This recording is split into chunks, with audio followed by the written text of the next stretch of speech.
खबरनाक। खबरनाक की बात हो रही आपका वो कब से अच्छा अच्छा डायरेक्ट हुई थी ये मीटिंग पहले? ये अज़हर मुझे हुँ। लेके गया था। हमें के एक बहुत बड़े उनके दोस्त थे, उन्होंने कहा कि खबरनाक क्योंकि उसमें उस वक़्त 3-4 लोग छोड़ के जा रहे थे।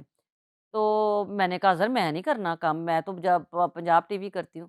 अज़हर मुझे साथ लेके डब उस आरके स्टूडियो जो था आर्केस्ट्र इनका। ये लेके गए, अज़हर साथ और जब मैंने आफ़ताब साहब को पहली दफ़ा देखा, मैं माफ़ी के साथ।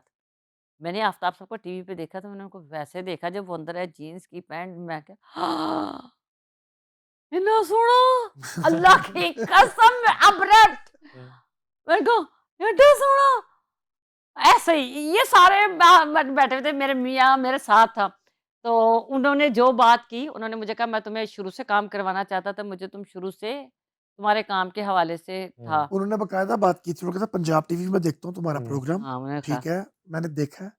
बट ये इसकी जो शॉर्टकट ये है कि उन्होंने ये बातें कि करके कुछ रीज़न्स थी जिसकी वजह कि से नहीं मैं बुला पाया तुम्हें। 12 साल फिर मैंने रेगुलर उनके साथ काम किया। किसी हुँ, औरत ने 12 साल रेगुलर हर चैनल पे मैं उनके साथ गई हूँ। चाहे वो न्यू था, चाहे अपना तो जो उनका आप था, फिर उसके बाद एक्सप्रेस पे जो एन्जॉय हम लोगों ने किया, हर जगह पे मैंने उनके साथ काम किया अल्हम्दुलिल्लाह और मैंने उनसे सीखा ही सीखा, बहुत कुछ सीखा। आप तो जो है ना वो नब्ज़ पे जिसको हाथ कहते हैं ना, जो आपसे 20 साल बड़ा है आप उसकी भी दाई हैं हाय! और जो छोटा है उसकी तो हैं ही। तो ये अगर सिलसिला शुरू ना होता, हुँ। तो इस थिएटर इंडस्ट्री का क्या होता? अच्छा मैं क्योंकि तब थिएटर नहीं कर रही थी थिएटर तो चलते ही रहना था और थिएटर चलता ही रहेगा और ये जिनके नसीबों में था ना मैं आपको सच में बात बता रही हूँ नहीं, सॉरी, मैं पता कि ये किस किस पॉइंट पॉइंट ऑफ पे व्यू जी करना चाह रहा हूँ जी इस बात को ख़त्म। ये है कि मैं उस दौर की बात कर रहा हूँ, जब सुहेल अहमद को आवाज़ लग जाती है, खातून का नाम लेके कि ओनू भेज तमासील बिल्कुल, थिएटर में बिल्कुल। और वो थिएटर छोड़ जाते हैं। हुँ, जब कैरी पैकर जो है वो अमानुल्लाह मरहूम को बुला के कहते हैं कि साडा जेड़ा ना 12 लाख स्पेल तो 1.5 लाख हो गया, यस, बिल्कुल सही। ठीक है? और मुजरा जो है, हम्म, वो कॉमेडी पे चढ़ा दिया जाता है बिल्कुल, अरूज पे आ गया था। और मुजरा जो है उन लेजेंड्स पे बिठा दिया जाता है हम्म, और उनके पैसे जो है ना वो कट नहीं लगता उसमें, उनकी वो अमाउंटें, उनका वो पैकेज खत्म कर दिया जाता है हुँ, और 12 लाख से 1.5 लाख ऑफ़र किया जाता है। जी बिल्कुल। मैं उन हालात की बात कर रहा हूँ। हुँ, अच्छा मैं आपको चलता तो रहा, हाँ चलता तो रहना था, जी मगर जिस नहज पे पहुँच गया था, हाँ हुँ, हाँ वो कैसे सर्वाइव करते? अच्छा मैं क्योंकि नहीं इत्थे ते अल्हम्दुलिल्लाह शादियाँ भी बहुत ज़्यादा करनियाँ होंदियां ऐसे ही है। अच्छा साडे आर्टिस्टां ने, बिल्कुल सही कह रहे हैं। तो वो नहीं होता फिर मैनेज। अच्छा मैं आपको एक बात बताऊं जहाँ तक आपने सुहेल अहमद साहब की बात की अगर इस फील्ड में अगर किसी बंदे ने अपनी बहुत ज़्यादा इज्जत कमाई और इज़्ज़त स्टिल जिसकी है और रहती दुनिया तक रहेगी, वो सुहेल अहमद साहब ही हैं। एग्री। जिन्होंने थिएटर को स्क्रिप्ट दिया, जिन्होंने थिएटर पे ऐसे-ऐसे ड्रामे दिए, ऐसा-ऐसा स्क्रिप्ट दिया कि वो उनके बाद कभी नहीं आ सकता। एग्री। डबल सवारी जैसा ड्रामा दोबारा नहीं आना। हुँ। किसकी ज़रूरत है कि डबल सवारी ड्रामा करे, किसकी ज़रूरत है आशिको गम ना करो जैसा ड्रामा करे, उस दौर में जब आप पे हर तरफ से सख्ती हो। सुहेल अहमद साहब की क्रेडिट पे बहुत ड्रामे हैं। अब मुझे नहीं पता वो जो जिस ड्रामे की आप बात कर रहे हैं शर्तिया मिठे, हुँ, नहीं शर्तिया मीठे वगैरह तो वो है ना जो घुंघरू गिरा शरीफों में। गुगुरु गिरा शरीफों में तो ये इधर था ना इरफान खोसर साहब, हाँ, अफ़ज़ाल अहमद साहब, इनका था अमराओ जान अदा। अमराव जाना सुबहान अल्लाह! एक अशफाक अहमद और बानो कुदसिया के साथ हमने देखा था, वो देखने आई थी ड्रामा जी, तमासील में, वो वो था घुंघरू गिरा शरीफों में। घुंघरू गिरा शरीफ। जी, वो 3 राइटर थे उसके। हाँ, उसके ख्वाजा परवेज़ मरहूम, इरफान खोसर साहब और परवेज़ कलीम 3 राइटर्स का लिखा हुआ वो प्ले था।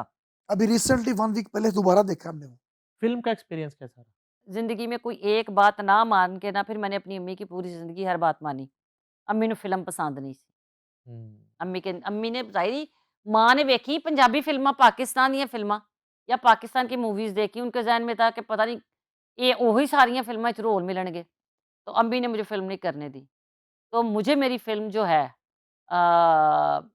इजाज़त मेरे मियाँ ने और जिसको कहते हैं ज़ोर और जिसने करवाई नासिर चिन्योटी भाई।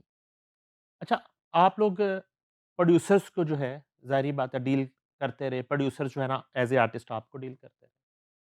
जब खुद प्रोडक्शन शुरू की, तो कभी अपने आप पे ही आया कि यार ਅਸੀਂ ਵੀ ਪ੍ਰੋਡਿਊਸਰਾਂ ਨਾਲ ਪਤਾ ਨਹੀਂ ਜ਼ਿਆਦਤੀਆਂ ਕਰਦੇ ਰਹੇ ਹੋਵਾਂਗੇ? वो नहीं, नहीं, फ़ोन हम कभी नहीं कर नहीं, सकते उसकी हैं। रीज़न पता क्या है नईम साहब? मैं आपको बताता हूँ। मैंने फ़ोन के हमारी शादी आंसू को 17 साल हो गए फ़ोन हैं। के आंसू रुलाते हैं आर्टिस्ट, प्रोड्यूसर को? सर मेरा एक्सपीरियंस हुआ है एज़ अ प्रोड्यूसर बन के, हुँ, बहुत गलत हुआ। एक्सपीरियंस मेरा बहुत बैड हुआ, मैं हकीकत हुँ, बता रहा हूँ। जब तक मैं एज़ ए कास्टिंग डायरेक्टर के तौर पर कर रहा था उनके लिए काम, मैंने कुछ फ़िल्मों की कास्टिंग करवाई पाकिस्तान से, जो भेजे थे। ये जो ड्रामे वाली फ़िल्म हमने की थी एज़ ए प्रोड्यूसर, ये एज़ ए प्रोड्यूसर नहीं कर रहा था मैं। इसमें कास्टिंग मैंने दी थी, पाकिस्तान से 5 आर्टिस्ट थे। उनका एक जो था ना 4 पार्टनर्स में से एक प्रोड्यूसर बैक स्टेप हो गया, उसने वो इनकार कर दिया था। उसकी कोई प्रॉब्लम्स थी। मुझे डायरेक्टर साहब वहाँ से ये कहते हैं कि पाजी अस्सी ते मैं मेरा तो ये है पहला प्रोजेक्ट, मैं बर्बाद हो जावांगा। अगर ए फ़िल्म हुण रुकी ते ए साल 2 साल लटक जानी है। मैंने कहा मुझे बताओ क्या करना चाहते हो?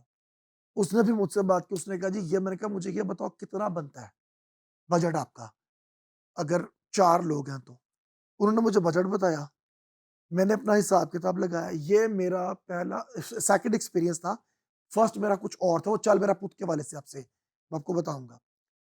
ये फ़िल्म जो सी है ये मुझे राह जाते मेरी झोली में पड़ी है समझो आप, हुँ, ड्रामे वाले। एज़ अ प्रोड्यूसर मेरा कोई ताल्लुक नहीं था इस फ़िल्म से। उसमें हुआ ये कि जब ये सारी बात हुई इस फ़िल्म के मुताल्लिक, तो हम लोगों ने डिसाइड कर लिया जी ठीक है, मैंने कहा जो भी है मैंने हिसाब-किताब लगाया कि क्या पड़ा हुआ है मेरे पास। इधर-उधर कुछ चीज़ें थी वो सेल-सूल की, प्रॉपर्टी के हवाले से। वो कर-करा के पैसे किए इकट्ठे। गाड़ी भी। गाड़ियाँ भी दोनों मैंने बेच दी। मैंने कहा दाव खेला हुआ है। तो मैंने क्या किया मैंने कहा जी ओके, मैंने कहा मैं आता हूँ आपके साथ। उसमें फिर ये बात हुई जी कि पाकिस्तान से हमारे थे 5 आर्टिस्ट। यहाँ से मैंने 9 आर्टिस्ट किए पाकिस्तान से। पहुँचे 5 ही थे, 4 का वीज़ा का कुछ इश्यू बन गया। जिसमें तारिक टैडी साहब भी थे अल्लाह और जन्नत में हमारे जगह दे। तारिक भाई का बहुत शौक था इस फ़िल्म के लिए, उनका हाय रोल बहुत अल्लाह! ज़बरदस्त था। ये ज़रूर बताया ये करो। उनके कैरियर का ना समझो कि उनका रोल बहुत स्ट्रॉन्ग था इस 2 फ़िल्म में। शख्सों के ख्वाब थे। हुँ, सरदार कमाल साहब का ख्वाब था और तारिक टैडी का ये ख्वाब था और एक जो कोई और भी था। वो लेकिन इन दोनों के बस हाँ, वो छोड़ ओके। दो। तो ये सारा काम हुआ इस तरीके से। जब ये फ़िल्म की ना तो मेरा एक्सपीरियंस मेरे थिएटर के आर्टिस्टों की तरफ से नहीं, ये तो हम ऑलरेडी पहले कर रहे थे काम, हुँ, सब प्रोफ़ेशनल है। मेरा एक्सपीरियंस गलत हो गया टीवी की तरफ से। कुछ लाहौर के थे, कुछ कराची के आर्टिस्ट थे। मेरा कराची मेरा अपना है। मैं कभी ये नहीं कहता कि वो अलग ही है। मेरे पाकिस्तान के आर्टिस्टों की तरफ से हुआ क्या, टीवी और थिएटर दोनों को मैंने कर दिया कंबाइन। हुँ, इधर से एक्सपीरियंस अच्छा था, उधर से बैड हुआ।